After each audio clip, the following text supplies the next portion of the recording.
should you own a budget or cheap AR-15? Let's talk about it. If this is your guys' first time watching, my name's Kaz. I grew up around guns, done a lot of shooting of guns.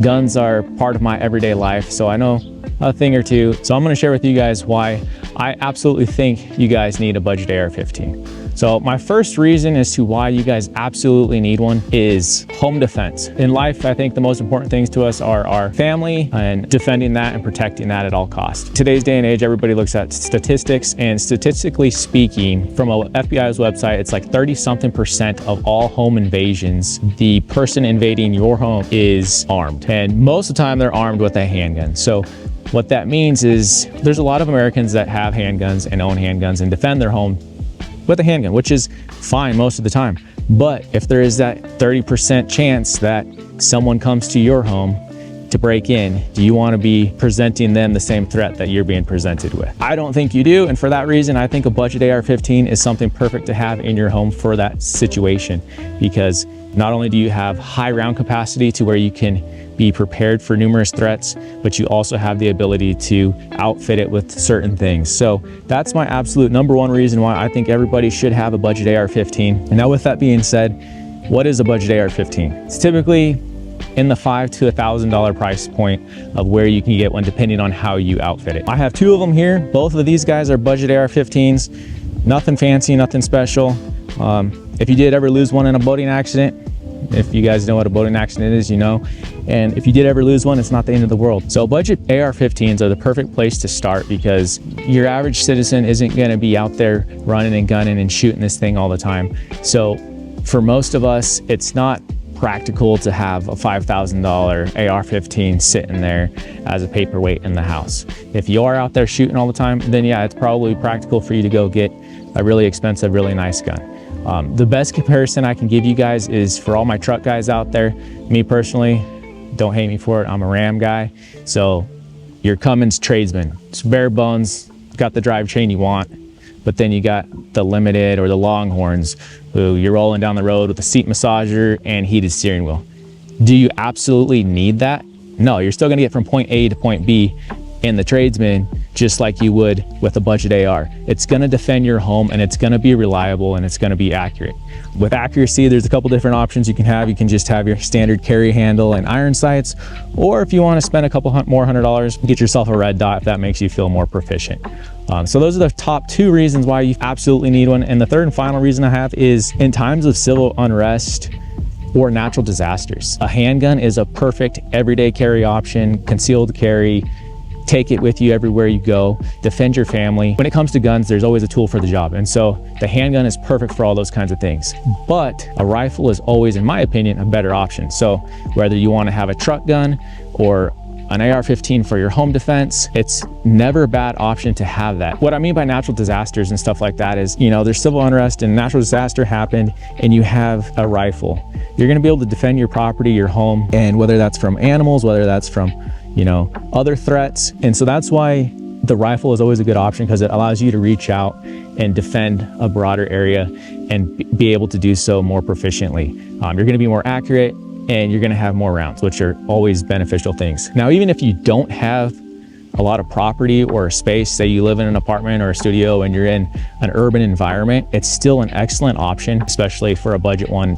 It's gonna be cost effective for you, but it's also gonna allow you in any one of those situations to be able to get out of Dodge if something happens, or help you get out of that situation and get to safety, or protect your family along the way. Because a lot of home invasions happen in urban environments, heavily populated areas, and sometimes there's a lot of news clips you guys can see. I mean, if you search up anything about shootings and stuff like that, all the time, businesses are getting broken into and robbed, and it's not just one criminal anymore. These guys, multiple of them. So you don't really want to face numerous threats with a handgun. And so for that reason, a budget rifle really gives you your best chances of defending your family and what matters most to you. So let's go ahead and talk about them. This one right here, just your basic mil-spec AR-15 platform. It doesn't have a handguard on it that's anything fancy. It's just got your standard iron sights. Very basic. I have a couple things done to it. I don't like the standard mil-spec grips. I just don't like the way they feel. So me personally, I always do a Magpul one on it.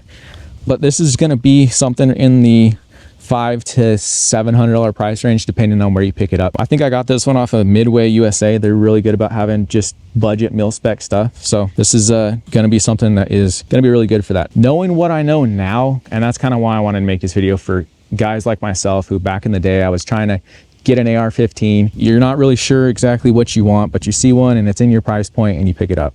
So that's kind of how I ended up with this one. But if I could go back in time, what I would do is I would purchase something like this. So take the red dot off of this, and this is still a budget AR-15. This is not anything fancy. I do have an Aero Precision lower on it, which those are nicer, but they're not anything crazy. The reason why I would recommend something like this is because you have the handrail, and I really like the M-LOK handrail because it gives you so much option as far as mounting stuff on it.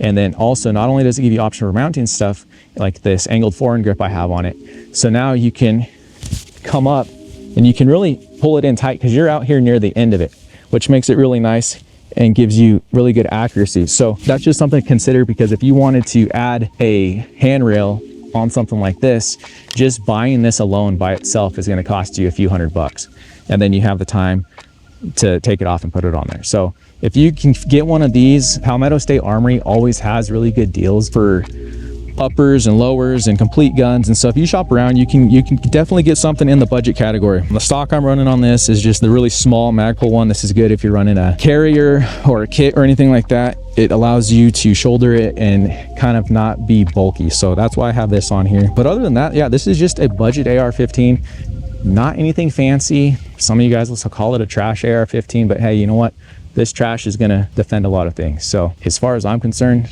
it's a tool, and it's going to be a pretty good tool. Now, as far as the red dot I have on here, it's the Trijicon MRO is what I'm running on this thing. This is my very first red dot. I didn't really know a whole lot about them. I personally wouldn't purchase this one again after having many other red dots. There's a lot better options out there as far as I'm concerned. I really like the square red dots, like the EOTech or HoloSun now has some. The reason I like that is I find myself, and I don't know if it's just because growing up using a rifle scope, but I find whenever I look through this, I want to close my other eye. The whole point of a red dot is so you can have both eyes open, see your target and the whole sight picture behind it with both eyes open. I mean, you can train out of it, but I'd rather just be able to throw it up and naturally have both eyes open. For whatever reason with me, maybe I'm just weird, I always want to close an eye because it's round and it just reminds me of a rifle scope. I do like the more square ones like the HoloSun and the EOTech. So one other thing I did have on this, and actually you can get a deal, I really like Palmetto State Armory. A lot of people have mixed feelings about them, but I think they're great. They're providing stuff to the 2A community at a really good cost. They're kind of cutting out the middleman, and I think that's awesome. When it comes to budget stuff, they have high grade stuff, but they also have budget friendly stuff. So that's where I got most of the components for this gun. One other thing that I do have are the flip up sights from Magpul. I really like those. You can run it down, but then if you do need them, they're right here. Pretty lightweight, doesn't add much weight to the gun. And then you have your red dot, which I do recommend a red dot, especially if it makes you feel more comfortable, because let's face it, if you're going to be using this as home defense or whatever you're going to be using it for, you want to feel as comfortable as possible in the situation and give yourself as many advantages as possible. So if you were running something like this guy and you feel like you throw this thing up and you're going to be searching and not really feel like you're going to be able to get on target quick, then maybe it is worth it to you to spend a couple $100 and throw a red dot on it.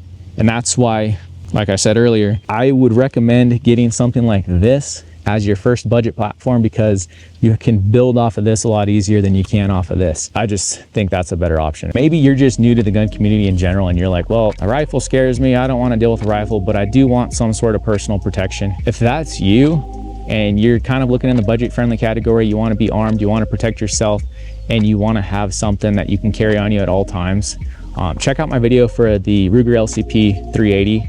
That's a really good budget friendly gun. You can also find it at Palmetto State Armory for under $200. So if you want to you're new to guns and you want to have some protection, check it out.